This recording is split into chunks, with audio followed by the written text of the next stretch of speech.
Hey guys, what's up? Eric here. E neste vídeo a gente vai falar de um erro muito comum que os brasileiros cometem quando eles falam inglês.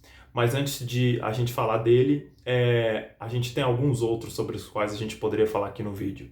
Então, no lugar de você dizer, por exemplo, eu tô com dor de cabeça e você querer usar o verbo to be, não faça isso. A gente não vai dizer I am with pain of head ou algo do tipo. Vai ser I have a headache.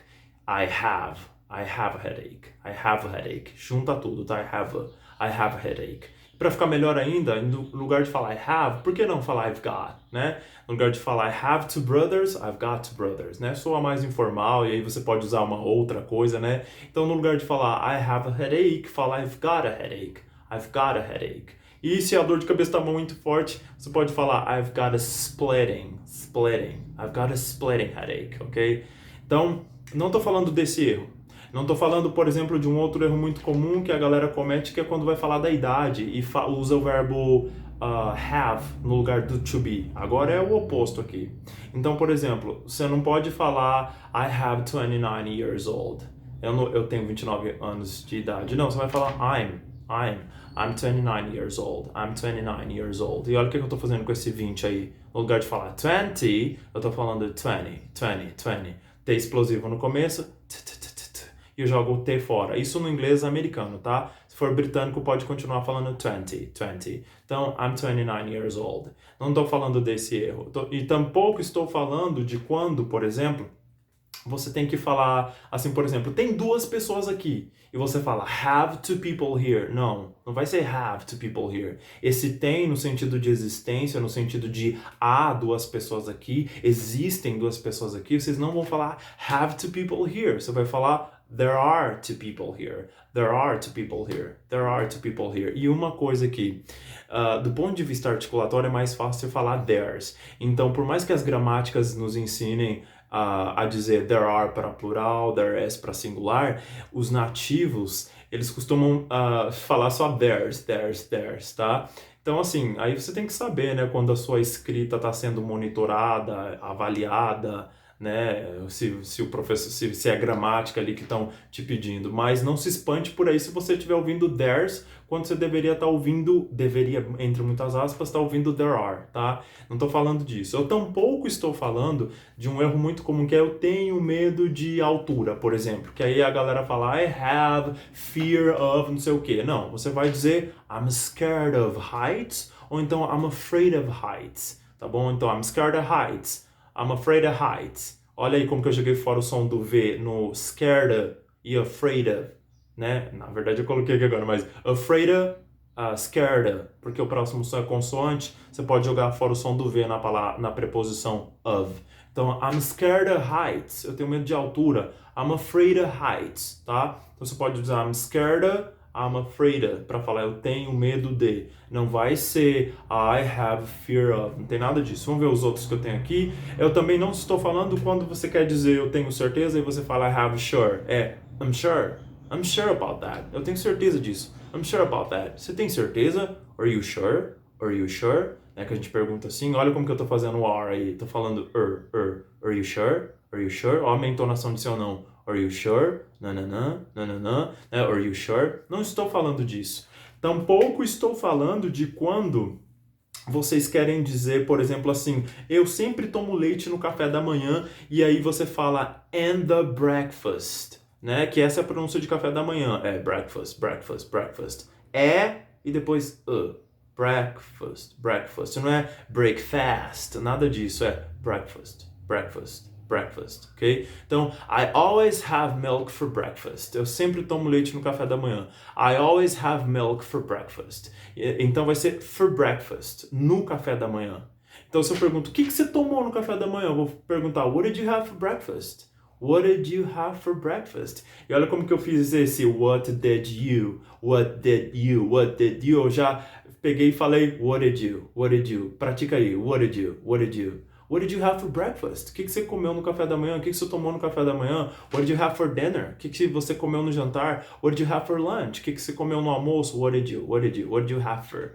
Então vai ser for lunch, for dinner, for breakfast, e não and the dinner, não vai ser assim. Então, I always have milk for breakfast. Eu sempre tomo leite no café da manhã, ok? E como eu falei no vídeo anterior sobre as palavras fast and furious, as palavras, as function words, as que vão ser pronunciadas de maneira muito rápida, olha como que eu falei o for aí. O for só é pronunciado assim se ele estiver no fim da frase, ou se você estiver hesitando, pausando, aí você vai falar for, por exemplo. O que você está esperando, cara?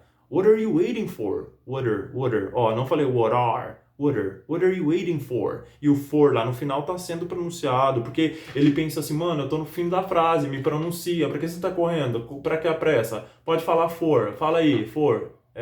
Isso, for. Obrigado, thank you. Entendeu? Então assim, mas se tiver no meio da frase, no começo você vai falar for, rapidão. Então, ó, for breakfast. Porque a gente precisa de contraste rítmico, contraste entre as sílabas. Eu não dou o mesmo tempo para as minhas sílabas em inglês porque eu estou falando de uma língua que é stress-timed.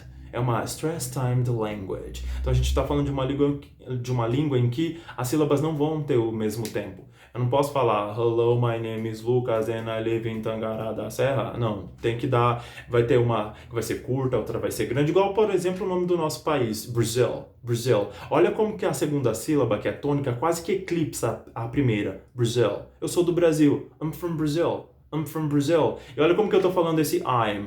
O I'm já é uma contração e eles fazem uma redução da contração. A galera é muito doida, né? Esse povo dá vontade de desistir mesmo de aprender inglês. Eu entendo vocês, mas não desistam, ok? Don't give up. Então, no lugar de ouvir I'm, você pode ouvir gente falando igual eu fiz aqui, ó. I'm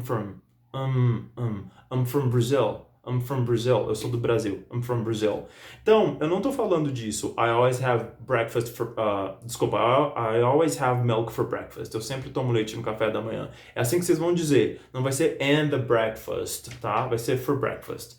O outro erro é falar, eu vou cortar o cabelo, né? I'm gonna cut my hair. I'm gonna cut my hair é se você sozinho vai cortar o seu cabelo. Do contrário, você vai aí num profissional... e aí você tem que falar, eu vou ter o meu cabelo cortado, sabe? Igual nessas manchetes que a gente vê, fulano de tal teve seu carro roubado e tal, não sei o quê, entendeu? Fazer o quê, né? O nono país mais violento do mundo, é normal que isso aconteça, né? Não deveria ser normal, mas tudo bem. Então, como que você vai dizer, eu vou cortar o meu cabelo em inglês? I'm gonna get my haircut. I'm gonna get my haircut. E olha como que eu falei I'm going to. Eu falei I'm gonna. É muito comum. E antes de você pensar que isso é lazy English, inglês preguiçoso, que eu tô te ensinando inglês de rua, eu só quero lembrar vocês que eu ouvi isso, um terapeuta falando isso num podcast e uma pessoa falando isso numa conferência. Então, o I'm gonna, que já é também uma contração ali, eles fazem uma redução da contração. Eles, igual lá o I'm, que vira aqui no I'm gonna, é capaz que vocês escutem I'm gonna. Então, I'm gonna work tomorrow. I'm gonna talk to her, né? I'm gonna buy a new car tomorrow. Algo assim. Então, ali a gente vai falar I'm gonna get my hair cut. Eu vou ter o meu cabelo cortado. Seria assim que a gente diria em inglês. Então, eu não estou falando de nada disso daí. Então, vamos lá recapitular. Eu tô com dor de cabeça. I have a headache. I've got a splitting headache. I've got a headache. Eu tenho 29 anos. I'm 29 years old, né? Eu tenho certeza disso. I'm sure about that. Eu sempre tomo leite no café da manhã. I always have milk for breakfast. Né? Eu tenho medo de altura. I'm afraid of heights. Ou então I'm scared of heights. Eu vou cortar o meu cabelo. I'm gonna get my hair cut. Tem muitas pessoas na festa. There are many people at the party. Então tem muitas pessoas aqui. There are many people here. Ou vocês podem ouvir there's no lugar de there are. Porque tenta aí falar there are. Olha o tanto de R. É por isso que eles acabam falando there's. Por mais que seja gramaticalmente incorreto, tá? Por mais que seja non-standard, tá? Então, por mais que não faça parte da língua culta, entendeu? Eles acabam falando there's. Tenta falar there are. Olha o tanto de R. Falar there's não é mais fácil? Mas aí eu fiz tudo isso aqui para chegar no erro mais recorrente. Nenhum aluno meu acerta isso, cara. Então acho que eu não sou um bom professor assim. Mas tudo bem, quase nenhum aluno meu, nível avançado, sabe dizer isso em inglês. Eu estou acostumado a levantar cedo para ir para o trabalho. Como você diria isso em inglês? Eu vou te dar 5 segundos. 5, 4, 3, 2, 1. Como que é? Vou te dar mais 5 segundos, mas agora em espanhol. 5, 4, 3, 2, 1. Será que você acertou? vai ser eu estou, I'm, né? Contraído. Já usa contração para ficar natural, I'm.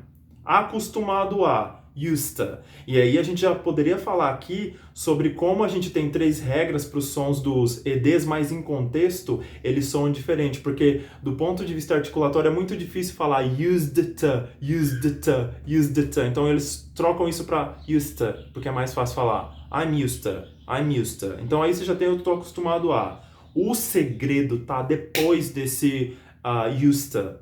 Você não vai falar I'm used to get up early to go to work. Não, você vai colocar no ing. I'm used to getting up early to go to work. I'm used to getting up early to go to work. I'm used to getting up early to go to work. E olha como que eu pronunciei esses tos aí, meu. Pelo fato de eles estarem entre o som de 2 vogais, eu falei getting up early to go to work. Go to, go to, go to. Igual, vai pro inferno, você fala go to hell. No inglês americano, tá? Go to hell, go to, go to, go to hell. O to é uma dessas palavras Fast and Furious que muda dentro de uma frase, tá? Se tiver no começo ou no meio, você fala to, né? Se tiver no fim, você fala to. Mas aqui, como tá entre o som de 2 vogais, eu já falo ra, então go to hell. Então, eu tô acostumado a levantar cedo para ir pro trabalho. I'm used to getting up early to go to work. E olha o que eu fiz com esse getting up. Eu joguei fora o som do G e falei getting up. Getting. É muito comum dropar, jogar fora o som do G nos INGs dos verbos e conectá-los, né? Se tiver uma palavra seguinte com a qual você possa juntá-la. Então, getting up early. Então, fala aí, vamos nos debruçar sobre essa sentença. Getting up early. Getting up early. Getting up early to go to work. Go to work. Go to work. Ir ao trabalho. Então, I'm used to getting up early to go to work. I'm used to getting up early to go to work. I'm used to getting up early to go to work. Eu tô acostumado a levantar cedo para ir pro trabalho. E aí você pode falar, sei lá, ela tá acostumada a trabalhar duro, a trabalhar bastante, a se esforçar pra caramba e tal. Porque não tem outra opção pra gente, né? Classe trabalhadora. Ou a gente se submete ou a gente passa fome. Então a gente vai falar assim, ó. She's used to working hard. Tem que ter ing depois. Essa que é a grande sacada, entendeu? She's used to working hard. I'm used to working hard, ok? Tem que ter ing. Quando você estiver falando, eu tô acostumado a levantar cedo, eu tô acostumado a trabalhar bastante, eu tô acostumado a blá, blá, blá. Eu estou acostumado a... Eu não estou falando do used to, do passado, contando hábitos do passado, naquele saudosismo nostálgico, melancólico. Não. Tipo assim, ó, quando eu era criança, eu fazia tal coisa, né? Que a gente usa aí o used to no inglês, né? Tipo assim, ó. When I was a kid, I used to play hide and seek with my friends all the time. Quando eu era criança, eu costumava brincar de esconde-esconde com meus amigos o tempo todo. Não tô falando disso. E a propósito, muitas vezes, no lugar de used to, eles vão usar would. Você sabia disso? Quase ninguém sabe disso. E tem muitas músicas que falam disso aí, tá? Então, quando vocês viram o would ali... não vai fazer sentido, né? Quando eu era criança, eu brincaria de esconde-esconde com os meus amigos o tempo todo. Se o would tiver nesse contexto, ele vai significar eu brincava, eu assistia, né, e tal. Então, às vezes o used to e o would são usados intercambiavelmente quando você está contando hábitos do passado. Então, eu poderia falar perfeitamente aqui, when I was a kid, I would play hide and seek with my friends all the time. Quando eu era criança, eu brincava de esconde-esconde com os meus amigos o tempo todo, entendeu? Então, você pode usar would ou used to aí. Mas, se a gente está falando, eu tô acostumado a levantar cedo para ir pro trabalho, a trabalhar bastante, a falar inglês todo dia, a escutar música para ir pro trabalho, vai ter que ter ing depois do to. Então, de novo, a nossa frase, I'm used to Foi mal. I'm used to getting up early to go to work. I'm used to getting up early to go to work. I'm used to getting up early to go to work. Então, como é uma frase muito grande, vamos lá desacelerar e depois ver o que está acontecendo dentro dela para vocês aprenderem ela, porque tá achando repetitivo? Então o inglês não é para você, nem espanhol, nem idioma nenhum. Porque é através da repetição que a gente chega próximo da excelência, entendeu? Então, I'm used to getting up early, você já junta tudo isso, getting up early. I'm used to getting up early. I'm used to getting up early to go to work. I'm used to getting up early to go to work. I'm used to getting up early to go to work. Aí desacelerando. I'm used to getting up early to go to work. I'm used to getting up early to go to work. Aí eu posso te perguntar, are you used to getting up early to go to work? entendeu? Você está acostumado a levantar cedo para ir para o trabalho e eu posso mudar. Por que você está acostumado a levantar cedo para ir para o trabalho? Why are you used to getting up early to go to work? Entendeu? Então aí vocês vão praticando. Deixa uma frase aí nos comentários com eu tô acostumado a, sei lá, levantar cedo, beber café, sei lá, ir pra academia de manhã, ir trabalhar de carro. Deixa uma frase aí embaixo com used to e ing. Tá? Para eu me certificar de que vocês aprenderam, de que vocês, ao contrário de 99% dos meus alunos ou das pessoas com as quais eu falo em inglês, não nativos, quase ninguém sabe falar isso em inglês corretamente, entendeu? Então, qual que é a parada aqui que a gente aprendeu? Ó, o malandro que existe dentro de mim saindo. A parada aqui que a gente aprendeu é o seguinte, então se depois do used ali, tacar um ing e assim você vai falar muito bem. Espero que vocês tenham gostado do vídeo e é isso e a gente se vê nos próximos vídeos aí da vida. Falou!